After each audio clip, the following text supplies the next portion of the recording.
ఈ సీజన్ లో pro kabaddi matches చాలా ఎక్సైటింగ్ గా జరుగుతున్నాయి. మెయిన్లీ టై బ్రేకర్ రూల్ వచ్చాక టీమ్స్ ఎక్కడ కూడా గివ్ అప్ చేయకుండా లాస్ట్ సెకండ్ వరకు ఆడుతున్నారు. ఇప్పటికే 42 మ్యాచెస్ కంప్లీట్ అయిపోయాయి.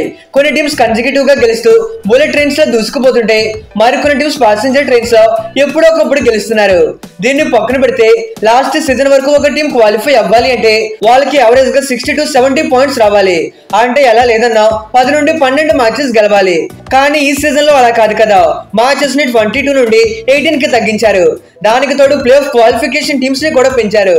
లాస్ట్ సీజన్ వరకు 6 టీమ్స్ క్వాలిఫై అయ్యేవాళ్ళు, బట్ ఈ సీజన్ నుండి 8 టీమ్స్ అవుతారు. సో ఈ కొత్త రూల్స్ వచ్చాక ఇక్కడ క్వాలిఫై అవ్వాలి అంటే 10 నుండి 12 మ్యాచెస్ గెలవాల్సిన అవసరమే లేదు. 8 టీమ్స్ క్వాలిఫై అవుతారు కాబట్టి నాకు తెలిసి 7 to 9 మ్యాచెస్ గెలిస్తే చాలు, ఈజీగా క్వాలిఫై అయిపోవచ్చు. మరి ఇప్పటి వరకు జరిగిన 42 మ్యాచెస్ ని కన్సిడర్ చేసి, అంటే సెప్టెంబర్ 19 వరకు జరిగిన మ్యాచెస్ ని కన్సిడర్ చేసి ఏ టీమ్స్ టాప్ 8 లో ఫినిష్ చేయొచ్చు, ఎవరికి క్వాలిఫై అవ్వడానికి ఎంత పర్సెంటేజ్ ఛాన్సెస్ ఉన్నాయో అవన్నీ ఈ వీడియోలో తెలుసుకుందాం. ఇక నుండి రెగ్యులర్ గా టీమ్ క్వాలిఫికేషన్ పైన కూడా వీడియోస్ చేస్తూ ఉంటాను.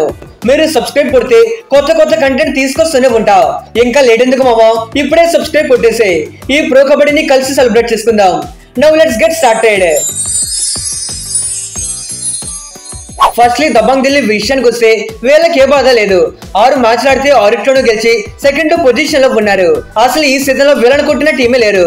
ఎవరైనా వీళ్ళపైన గెలిస్తే అది వాళ్ళకి పెద్ద అచీవ్మెంట్ అనుకోండి. వీళ్ళు క్వాలిఫై అవ్వాలి అంటే ఎలా లేదన్నా వాళ్ళ రిమైనింగ్ 12 మ్యాచెస్ లో ఒక 2 నుండి 3 మ్యాచెస్ గెలిస్తే చాలు. ప్రెసెంట్ ఢిల్లీ ఉన్న ఫామ్ కి 3 మ్యాచెస్ నథింగ్ అనుకోండి, బట్ లైట్ తీసుకోకూడదు. లాస్ట్ టైం ఐపీఎల్ లో ఢిల్లీ క్యాపిటల్స్ కూడా ఇలానే స్టార్టింగ్ 6 మ్యాచెస్ లో 5 గెలిచేశారు. వీళ్ళకి ముందులే ఈజీగా టాప్ 2 లోకి వెళ్ళిపోతారు అనుకున్నారంతా, కానీ కట్ చేసి టాప్ 4 లో కూడా వెళ్ళలేకపోయారు. సో దబంగ్ ఢిల్లీ 6 మ్యాచెస్ గెలిచేసాం కదా, మమ్మల్ని ఎవడు ఆపేది అని లైట్ తీసుకుంటే ఢిల్లీ క్యాపిటల్స్ లో వీళ్ళకి కూడా అస్సాం టికెట్ బుక్ చేసుకోవడంలో పెద్ద లేట్ కాదు. ఎనీహౌ వీళ్ళు క్వాలిఫై అవ్వడానికి 95% ఛాన్సెస్ ఉన్నాయి. మరి ఇక్కడ వీళ్ళకి క్వాలిఫై అవ్వడం పెద్ద మ్యాటర్ కాదు. కప్పు కొట్టాలి అంటే టాప్ 2 లో ఖచ్చితంగా ఉండాలి. అలా ఉండడానికి మిగతా టీమ్స్ కేమో గానీ వీళ్ళకి మాత్రం మంచి పాసిబిలిటీస్ ఉన్నాయి. మరో 6 గేమ్స్ లో గెలిస్తే టాప్ 2 లో ఉండడం కన్ఫర్మ్. వీళ్ళు కూడా టాప్ 2 లో ఉండడానికి ఫోకస్ చేస్తారు. నెంబర్ 2 పునేరి పల్టన్. వీళ్ళ సిచ్యువేషన్ కూడా దర్జాగా కాళ్ళ మీద కాలేసుకుని కూర్చునేటట్టే ఉంది. ఇప్పటికే పూణే వాళ్ళ పర్ఫార్మెన్స్ పటాసుల్లో పేలుతున్నారు. 9 మ్యాచ్లో 6 గేమ్స్ గెలిచి ఫస్ట్ పొజిషన్ లో ఉన్నారు. వీళ్ళది కూడా same like Delhi situation, but వాళ్ళేంటంటే ఓడిపోకుండా ఆడుతున్నారు. వీళ్ళు 3 ఓడిపోయారు, మిగతాదంతా సేమ్ టు సేమ్. అయితే పూణేకి ఇంకా రిమైనింగ్ 9 మ్యాచెస్ ఉన్నాయి. దాంట్లో ఎలా లేదన్నా 2 నుండి 3 మ్యాచెస్ గెలిస్తే చాలు, ఈజీగా క్వాలిఫై అయిపోవచ్చు. ఆల్రెడీ కప్పు కొట్టితో పర్ఫార్మెన్స్ ఇచ్చిన వీళ్ళకి క్వాలిఫై అవ్వడం పెద్ద మ్యాటర్ కాదు కదా. అయితే వీళ్ళు క్వాలిఫై అవ్వడానికి కంటే టాప్ 2 లో ఉండడానికి ఆడుతున్నారు. మిగతా ఏ పొజిషన్ తో ఎండ్ అయినా కప్పు కాదు కదా, కనీసం టీ కప్పు కూడా పట్టుకెళ్ళలేం అని వాళ్ళకి కూడా తెలుసు. So that's why maximum number of matches గెలవడానికి చూస్తున్నారు. వీళ్ళకి క్వాలిఫై అవ్వడానికి మ్యాథమెటికలీ 90% పాసిబిలిటీస్ ఉన్నాయి. పూణేకి ఇవన్నీ పెద్ద మ్యాటర్ కాదు. కానీ నెంబర్ 3 టీం గురించి మాట్లాడుకుందాం. వాళ్ళే హర్యానా స్టీలర్స్. డిఫెండింగ్ ఛాంపియన్స్ అయిన వీళ్ళు మరోసారి ఆ కప్పు పైనే కన్నేశారు. వీళ్ళ టీం పర్ఫార్మెన్స్, వీళ్ళ కాన్ఫిడెన్స్ చూస్తుంటే వై నాట్ వన్స్ అగైన్ అనేటట్టే ఉన్నారు. ఇప్పటి వరకు 7 మ్యాచెస్ ఆడితే దాంట్లో 5 గెలిచి 3rd పొజిషన్ లో ఉన్నారు. మరి 7 మ్యాచెస్ లో 5 మ్యాచెస్ విన్ అవ్వడం అంటే రియల్లీ గుడ్ పర్ఫార్మెన్స్. వీళ్ళకి ఇంకా రిమైనింగ్ 11 మ్యాచెస్ ఉన్నాయి. దాంట్లో ఎలా లేదన్నా ఒక 4 గెలిస్తే చాలు, కంఫర్టబుల్ గా కాల్ రగరేసి క్వాలిఫై అయిపోతారు. ఇప్పుడు వీళ్ళున్న మొమెంటం చూస్తే 4 ఏంటి 10 గెలిచేస్తామా అనే రేంజ్ లో కనిపిస్తున్నారు. ఇది నేనేదో చెప్పట్లేదు, వీళ్ళ కోచ్ మణిప్రీతే చెప్తున్నాడు. అలాంటి పాజిటివ్ కాన్ఫిడెన్స్ తో ఉన్నారు. ఎనివే వీళ్ళు క్వాలిఫై అవ్వడానికి మ్యాథమెటికలీ 85% పాసిబిలిటీస్ ఉన్నాయి. వేరే టీం కి క్వాలిఫై అవ్వడం కొత్త ఏమో గానీ వీళ్ళ కాదు కదా. నాకైతే హర్యానా హంగరీ చెత్తస్ లో మళ్ళీ రఫ్ ఆడిస్తారేమో అనుకుంటున్నా. Number 4 Jaipur pink Panthers. ఈసారి ఏమో అనుకున్నాం గానీ పాంథర్స్ పగిలిపోయేటట్టే ఆడుతున్నారు. స్టార్టింగ్ ఆఫ్ ది మ్యాచెస్ లో కొంతవరకు ఇబ్బంది పడ్డారు, కానీ ఆ తర్వాత మెల్లమెల్లగా మ్యాచెస్ గెలుస్తూ టేబుల్లో 5th పొజిషన్ వరకు వచ్చేసారు. ఎన్ని మ్యాచెస్ గెలిచారా అంటే 7 ఆడితే దాంట్లో 4 గెలిచి 3 ఓడిపోయారు. 7 మ్యాచెస్ లో 4 అంటే మరీ తోపు కాదు కానీ డీసెంటే. వీళ్ళు క్వాలిఫై అవ్వాలి అంటే ఎలా లేదన్నా రిమైనింగ్ 11 మ్యాచెస్ లో ఒక 5 మ్యాచెస్ గెలవాలి. అయితే వీళ్ళకి క్వాలిఫై అవ్వడానికి 75% ఛాన్సెస్ ఉన్నాయి. రైట్ నో ఏదైతే ఫ్లోతో మ్యాచ్లు గెలుస్తున్నారో అదే ఫ్లోని కంటిన్యూ చేయాలి. మరి ఆ మొమెంటం పోయి మ్యాచ్లు ఓడిపోతే అంతా జైపూర్ కి సర్దుకోవాల్సిందే. నెంబర్ 5 యుముంబా. వీళ్ళది కూడా జైపూర్ లో సేమ్ స్టోరీని. 7 మ్యాచెస్ లో 4 గెలిచి పాయింట్స్ టేబుల్ లో 6th పొజిషన్ లో ఉన్నారు. ఇప్పుడేదో ఫామ్ కాస్త డౌన్ అయింది కానీ ఇనిషియల్ గేమ్స్ లో వీళ్ళ పర్ఫార్మెన్స్ చూస్తే ఏంట్రా బాబు ఇలా ఆడుతున్నారు అనిపించింది. అంత డేంజర్ గా ఆడారు. అయితే టీమ్ లో అజిత్ చౌహాన్ లేనప్పటి నుండి మ్యాచెస్ ఓడిపోతూనే ఉన్నారు.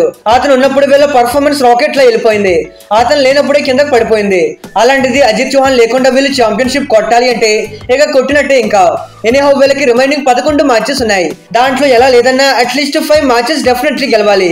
మ్యాథమెటికలీ చూసుకుంటే క్వాలిఫై అవ్వడానికి 75% ఛాన్సెస్ ఉన్నాయి. ప్రజెంట్ వీళ్ళైతే సేఫ్ జోన్ లో ఉన్నారు. కాకపోతే ఓడిపోతేనే ఇంటికి వెళ్లడంలో లేట్ అవ్వదు. Number 6 Bengaluru bulls. అసలు వీళ్ళ కంబ్యాక్ రియల్లీ అన్ఎక్స్పెక్టెడ్. ఎందుకంటే ఫస్ట్ 4 మ్యాచెస్ లో ఒక్కటంటే ఒక్కటే గెలిచారు. ఆ టైంలో సిచ్యువేషన్ ఎలా ఉండేదంటే లాస్ట్ సీజన్ లోనే ఈసారి కూడా ముందే ఇంటికి వెళ్ళిపోతారులే అని గట్టిగానే మిగతా టీం ఫ్యాన్స్ అంతా ఫిక్స్ అయ్యారు. కానీ ఆ తర్వాత బుల్స్ మొత్తాన్ని దున్నేశారు. తర్వాత 4 మ్యాచెస్ లో 3 గెలిచి టెరిఫిక్ కంబ్యాక్ ఇచ్చారు. కంబ్యాక్ అనడం కంటే ఒక నెగిటివ్ మైండ్ సెట్ నుండి ఒక పాజిటివ్ ట్రాక్ లోకి వచ్చారు అనడమే better. Because of starting matches లో ఎలా ఉండేదంటే ఓడిపోతే మళ్ళీ గెలవగలమా, అసలు ఫైట్ ఇవ్వగలమా అనే థాట్స్ ఉండేవి. కానీ ఇప్పుడు ఓడిపోయినా ఆ లైట్లే ఒకటే కదా ఓడిపోయాం, మనం బాగా పర్ఫార్మ్ చేస్తున్నాం అనే కాన్ఫిడెన్స్ ఉంది. మరి వీళ్ళు క్వాలిఫై అవ్వాలి అంటే మిగిలిన 10 మ్యాచెస్ లో 5 గెలిస్తే చాలు. అంటే ప్రతి 2 మ్యాచెస్ లో ఒకటి ఖచ్చితంగా గెలవాలి.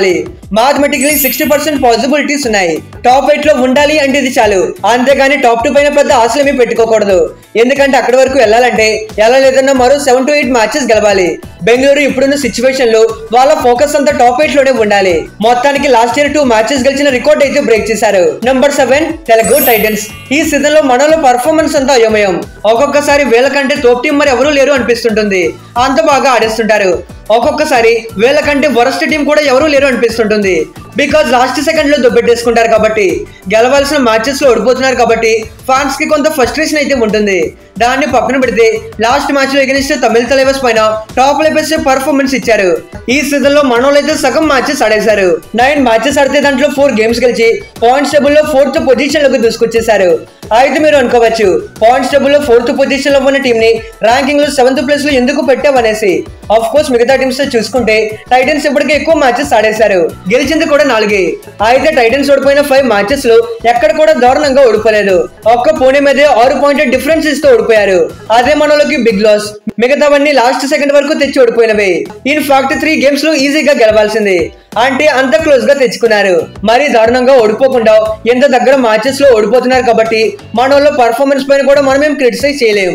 ఎనీహౌ మనోళ్ళకి ఇంకా రిమైనింగ్ 9 మ్యాచెస్ ఉన్నాయి. దాంట్లో ఎలా లేదన్నా 5 మ్యాచెస్ ఖచ్చితంగా గెలవాలి. ఇది మరీ కష్టం కాదు కానీ ఒక్కసారి మొమెంటం దొరికితే మిగతా టీమ్స్ ని తొక్కుకుపోవడం పక్కా. దట్టు తర్వాత మ్యాచెస్ అన్ని చిన్న చిన్న టీమ్స్ పైన ఉన్నాయి. లైక్ గుజరాత్ గానీ పట్నా గానీ ఇలాంటి టీమ్స్ పైన ఉన్నాయి కాబట్టి గెలవడం కూడా పెద్ద కష్టం ఏమీ కాదు. ఎనీవే మనోళ్ళకి క్వాలిఫై అవ్వడానికి 55% పాసిబిలిటీస్ ఉన్నాయి.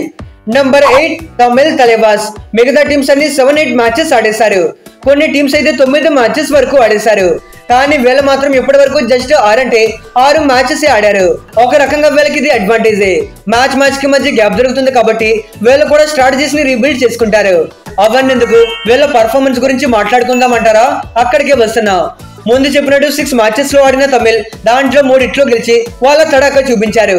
యూజువల్లీ 3 out of 6 అంటే అది మంచి విషయమే. వీళ్ళకి ఇంకా రిమైనింగ్ 12 మ్యాచెస్ ఉన్నాయి. దాంట్లో ఎలా లేదన్నా 5 నుండి 6 మ్యాచెస్ గెలిస్తే చాలు. టీం ప్లే పట్టాలెక్కేసినట్టే. ప్రతి 2 మ్యాచెస్ లో ఒకటి గెలవాలంటే పెద్ద కష్టం ఏమీ కాదు. మరి వీళ్ళకి ప్లే ఆఫ్ కి వెళ్ళడానికి 60% పాసిబిలిటీస్ ఉన్నాయి. మరి అర్జునెంట్ కో మొమెంటం లోకి వెళ్తే మొత్తం తగలబెట్టడం పక్కా. Number 9 UP Yoddhas. వీళ్ళ టీం చూస్తే టాప్ క్లాస్. అదే పర్ఫార్మెన్స్ మాత్రం వెరీ బ్యాడ్. అసలు యూపీ యోధాస్ అంటేనే ప్రో కబడ్డీలో one of the top most consistency team. అలాంటిది ఈ సీజన్ లో ఏమైందేంటో మంచి టీం పెట్టుకొని కూడా మ్యాచెస్ విన్ అవ్వలేకపోతున్నారు. ఇప్పటి వరకు 6 మ్యాచెస్ లో ఆడితే ఓన్లీ 2 అంటే 2 గెలిచారు. యూజువల్లీ యూపీ నుండి ఇలాంటి పర్ఫార్మెన్స్ ఎక్స్పెక్ట్ చేయం. ఎప్పటికైతే ఇంకా ఏమైపోలేదు. వీళ్ళకి ఇంకా 12 మ్యాచెస్ వరకు ఉన్నాయి. ఇట్ మీన్స్ 12 గేమ్స్ గెలిచే అవకాశాలు ఉన్నాయి. మిగతా టీమ్స్ 12 మ్యాచ్లు గెలుస్తారేమో నాకు తెలియదు కానీ వీళ్ళ విషయంలో మాత్రం నాకు ఆ కాన్ఫిడెన్స్ ఉంది. ఎందుకంటే ఆల్రెడీ వీళ్ళు పాస్ట్ లో ప్రూవ్ చేశారు. వీళ్ళకున్న 12 మ్యాచెస్ లో 6 నుండి 7 గెలిస్తే చాలు. అంటే సగం కంటే ఎక్కువే గెలవాలి. అది మరీ కష్టమేమీ కాదు. ఒక్కసారి విన్నింగ్ లో దిగితే ఇక దూసుకుపోవడమే. మరి ప్రెసెంట్ వీళ్ళ స్పీడ్ కి క్వాలిఫై అవ్వడానికి 25% అవకాశాలు మాత్రమే ఉన్నాయి. Number 10 Bengal warriors. వీళ్ళు ఆట చూస్తుంటే లాస్ట్ సీజన్ లోనే ఈసారి కూడా తడగొట్టేసుకుని పడుకోబడిపోయేటట్టు కనిపిస్తుంది. దేవాంగ్ దళాల్ని తీసుకుంటే ఎక్కడికో టాప్ లోకి వెళ్ళిపోతాం అనుకున్నారు.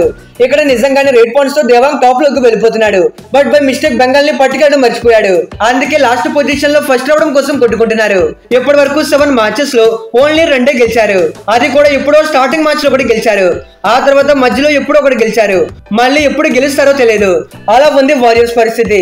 ఇదే ఫామ్ మెయింటైన్ చేస్తే మాత్రం లాస్ట్ పొజిషన్ లో వీళ్ళకి పోటీ ఎవరు రారు. బెంగాల్ ప్లే ఆఫ్ కి వెళ్ళాలి అంటే రిమైనింగ్ 11 మ్యాచెస్ లో అయినా కంబ్యాక్ చేసి ఎలా లేదన్నా 6 నుండి 7 మ్యాచెస్ గెలవాలి. తిన్నగా గెలవాల్సిన మ్యాచెస్ లోనే గెలవలేకపోతున్నారు. అలాంటిది 11 మ్యాచెస్ లో 7 గెలవాలంటే ఆలోచించాల్సిందే. అయితే వీళ్ళకి క్వాలిఫై అవ్వడానికి 15% పాసిబిలిటీస్ మాత్రమే ఉన్నాయి. మరి చూడాలి వారియర్స్ వరీ అవ్వకుండా గెలుస్తారో లేదో. Number 11 Patna pirates. Last season లో అప్పటి వరకు మెల్లగా ఆడి ఒక్కసారి మ్యాచెస్ లో గెలుస్తూ ఫైనల్ కి వెళ్లి పెద్ద మాస్టర్ స్ట్రోక్ ఇచ్చిన పాట్నా ఈ సీజన్ లో మాత్రం పట్టాలు తప్పినట్టే కనిపిస్తుంది. ఎందుకంటే ఇప్పటి వరకు 6 మ్యాచెస్ లో ఆడితే దాంట్లో ఓన్లీ ఒక్కటే గెలిచారు. ఇదైతే రియల్లీ వరస్ట్ పర్ఫార్మెన్స్. సీజన్ కి ముందు పాట్నా పైన నాకు మంచి ఎక్స్పెక్టేషన్స్ ఉండేవి. కానీ వీళ్ళకి ఏమైందో ఏంటో మ్యాచెస్ గెలవడం కాదు కదా, కనీసం చివరి వరకు కూడా ఫైట్ ఇవ్వలేకపోతున్నారు. ఇప్పుడున్న సిచ్యువేషన్ లో వీళ్ళు క్వాలిఫై అవ్వడం అంటే డిజాస్టర్ సినిమాకి సూపర్ హిట్ టాక్ రావడమే అని అర్థం. మిగిలిన 12 మ్యాచెస్ లో 7 నుండి 8 మ్యాచెస్ ఖచ్చితంగా గెలవాలి. అండ్ ఒక 12% ఛాన్సెస్ మాత్రమే ఉన్నాయి. అయితే బేసిక్లీ లాస్ట్ కొన్ని సీజన్స్ నుండి ఒక ట్రెండ్ నడుస్తుంది.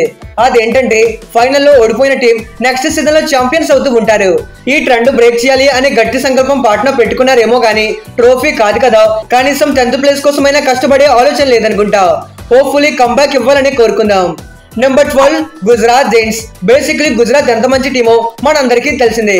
2 సార్లు కన్సిక్యూటివ్ గా ఫైనల్ కి వెళ్లి మొత్తం అపోనెంట్స్ కి అడ్డు పగిలి పర్ఫార్మెన్స్ ఇచ్చారు. అలాంటిది ఈ సీజన్ లో మాత్రం హెడ్ఏక్ చూపిస్తున్నారు. అయితే వీళ్ళ పర్ఫార్మెన్స్ నేను లైవ్ లో చూసా. చెప్తే నమ్మరు. మ్యాచ్ గెలవాలి అని ఆశ చచ్చిపోయినట్టు మమ్మల్ని చంపేసినట్టు ఆడారు. అయితే పాట్నాలో వీళ్ళది కూడా సేమ్ స్టోరీనే. 6 మ్యాచెస్ లో ఆడితే దాంట్లో ఒకటే గెలిచారు. వీళ్ళకి కూడా రిమైనింగ్ 12 మ్యాచెస్ ఉన్నాయి. దాంట్లో ఎలా లేదన్నా 7 నుండి 8 గెలవాలి. ఆ పాట్నా అయినా ఎంతో కొంత ఫైట్ ఇస్తున్నారు. వీళ్ళు అలా కూడా కాదు, ఓడిపోతే 10 పాయింట్ డిఫరెన్స్ ఇస్తూ ఓడిపోతాం అంటున్నారు. అలాంటిది వీళ్ళు క్వాలిఫై అవ్వడానికి ఓన్లీ 10% ఛాన్సెస్ మాత్రమే ఉన్నాయి. అయితే ఇక్కడ కూడా ఒక ట్రెండ్ ఉంది. అదే షాదులు. లాస్ట్ 2 సీజన్స్ గా ఇతను ఏ టీమ్ లో ఉంటే ఆ టీం ఛాంపియన్ అవుతున్నారు. సీజన్ కు ముందు వీళ్ళ టీం చూశాక అమ్మ బాబోయ్ వీళ్ళకి కూడా కప్పు గెలిపిస్తాడేమో అనుకున్నాం. బట్ ఇప్పుడు రాంగ్. కప్పు కాదు కదా, వాళ్ళ ఆట చూస్తుంటే టీ కప్పు కూడా వచ్చేటట్టే లేదు. మరి ఎక్కడ నుండైనా గుజరాత్ కంబ్యాక్ చేసి బండి రోడ్డెక్కాలి అని కోరుకుందాం. మరి ఇప్పటి వరకు జరిగిన మ్యాచెస్ బట్టి అయితే ఢిల్లీ, హర్యానా, పునరి పల్టన్, తెలుగు టైటన్స్ అండ్ ముంబై ఈ టీమ్స్ అన్ని సేఫ్ జోన్ లో ఉన్నారు. వీళ్ళకి క్వాలిఫై అవ్వడానికి మంచి అవకాశాలు అయితే ఉన్నాయి. ఆల్సో గుజరాత్, పాట్నా అండ్ బెంగాల్ ఈ టీమ్స్ అన్ని కాస్త డేంజర్ జోన్ లో ఉన్నారు. మరి చూడాలి కమింగ్ మ్యాచెస్ అయినా కంబ్యాక్ చేసి వీళ్ళు కొత్త రిజల్ట్ ఇస్తారో లేదో అనేసి. ఇక ఇది గైస్ వరల్డ్ వీడియో. ఈసారి ఏ టీమ్స్ క్వాలిఫై అవుతారు అని మీరు అనుకుంటున్నారు?